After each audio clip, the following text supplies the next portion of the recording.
श्री विष्णु पुराण पंचम अंश 31वां अध्याय भगवान का द्वारकापुरी में लौटना और 16,100 कन्याओं से विवाह करना। श्री पराशर जी बोले, हे द्विजोतम, इंद्र ने जब इस प्रकार स्तुति की तो भगवान श्री कृष्णचंद्र गंभीर भाव से हंसते हुए इस प्रकार बोले। श्री कृष्ण बोले, हे जगतपते, आप देवराज इंद्र हैं और हम मरण धर्मा मनुष्य हैं। हमने आपका जो अपराध किया उसे आप क्षमा करें। मैंने जो ये पारिजात वृक्ष लिया था इसे इसके योग्य स्थान नंदन वन को ले जाइए।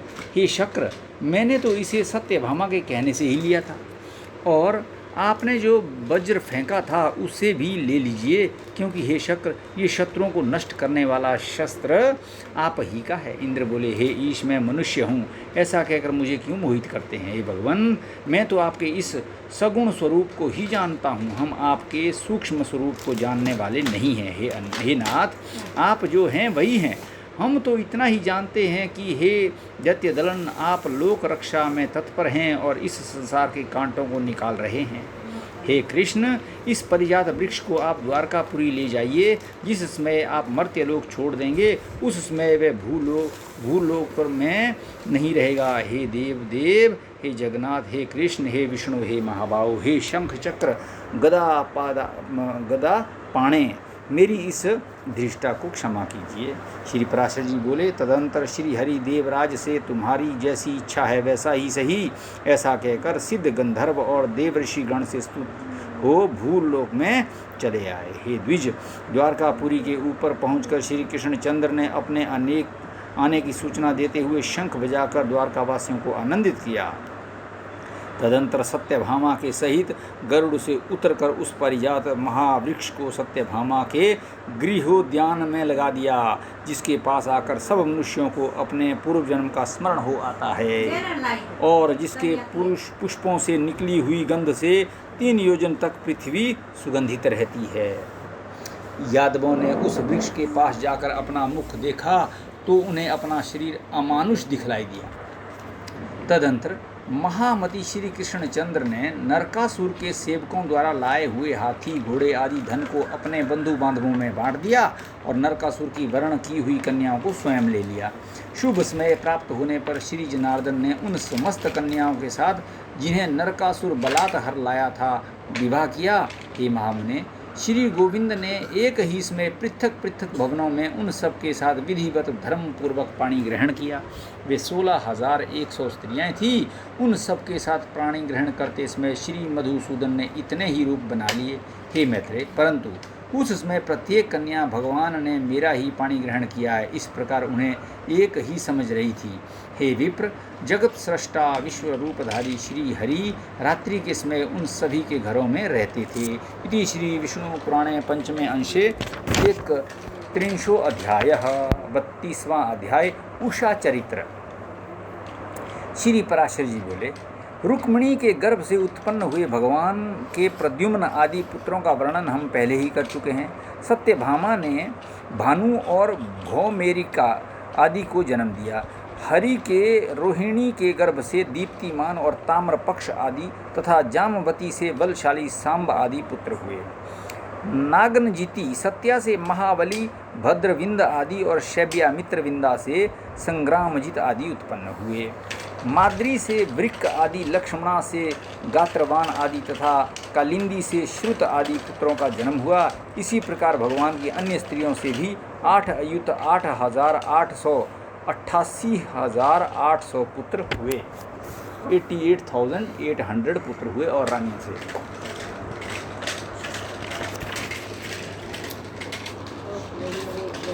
इन सब पुत्रों में रुक्मिणी नंदन प्रद्युम्न सबसे बड़े थे।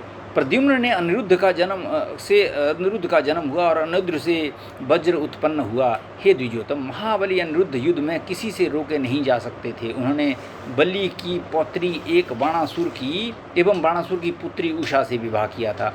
उस विवाह में श्री हरि और भगवान शंकर का घोर युद्ध हुआ था और श्री कृष्णचंद्र ने बाणासुर की सहस्र भुजाएं काट डाली थी। श्री मैत्रेय बोले, हे ब्राह्मण, उषा के लिए श्री महादेव और कृष्ण का युद्ध क्यों हुआ और श्री हरि ने बाणासुर की भुजाएं क्यों काट डाली? हे महाभाग, आप मुझसे ये संपूर्ण वृत्तांत कहिए। मुझे श्री हरि की ये कथा सुनने का बड़ा कुतूहल हो रहा है। श्री पराशर जी बोले, हे विप्र, एक बार बाणासुर की पुत्री उषा ने श्री शंकर के साथ पार्वती जी को क्रीड़ा करती देखा। स्वयं भी अपने पति के साथ रमण करने की इच्छा की। तब सर्वांतरयामिनी श्री पार्वती जी ने उस कुमारी से कहा, तू अधिक संतप्त मत हो, यथा समय तू भी अपने पति के साथ रमण करेगी। पार्वती जी के ऐसा कहने पर उषा ने मन ही मन ये सोचकर कि न जाने ऐसा कब होगा और मेरा पति भी कौन होगा, इस संबंध में पार्वती जी से पूछा। तब पार्वती जी ने उससे फिर कहा। पार्वती जी बोली, हे राजपुत्री, वैशाख शुक्ला द्वादशी की रात्रि जो पुरुष स्वप्ने में तुझसे हठात मोह करेगा वही तेरा पति होगा।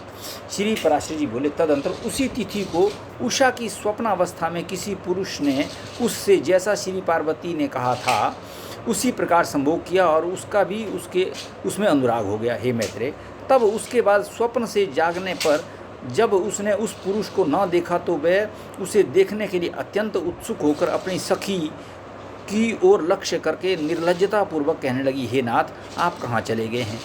बाणासुर का मंत्री कुभांड था। उसकी चित्रलेखा नाम की पुत्री थी, वह उषा की सखी थी।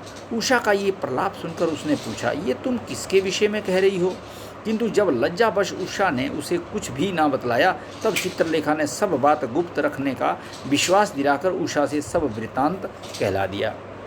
चित्रलेखा के सब बात जान लेने पर उषा ने जो कुछ श्री पार्वती जी से कहा था वह भी उसे सुना दिया और कहा कि अब जिस प्रकार उसका पुनः समागम हो वही उपाय करो।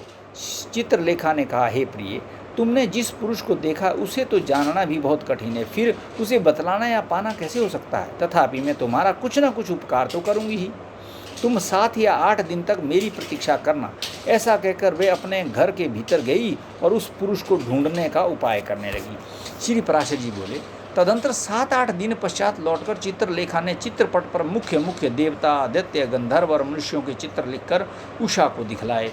तब उषा ने गंधर्व, नाग, देवता और दैत्य आदि को छोड़कर केवल मनुष्यों पर और उनमें से भी विशेषता अंधक और वृषणीवंशी यादवों पर की ही दृष्टि दी।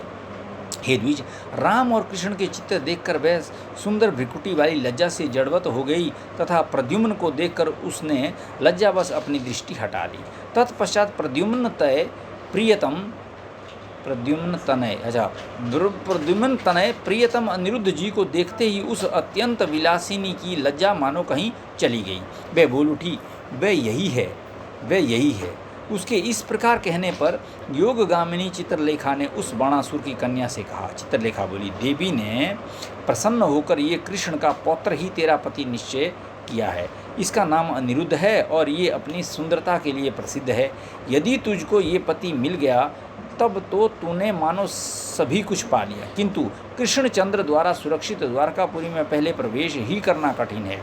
तथापि हे सखी, किसी उपाय से मैं तेरे पति को लाऊंगी ही। तू इस गुप्त रहस्य को किसी को भी मत कहना, मैं शीघ्र ही आऊँगी। इतनी देर तू मेरे वियोग को सहन कर। अपनी सखी उषा को इस प्रकार ढाढ़स बंधाकर चित्रलेखा द्वारकापुरी को गई। इति श्री विष्णु पुराणे पंचमे अंशे 32 अध्यायः। ओम विष्णु पुराणाय नमः।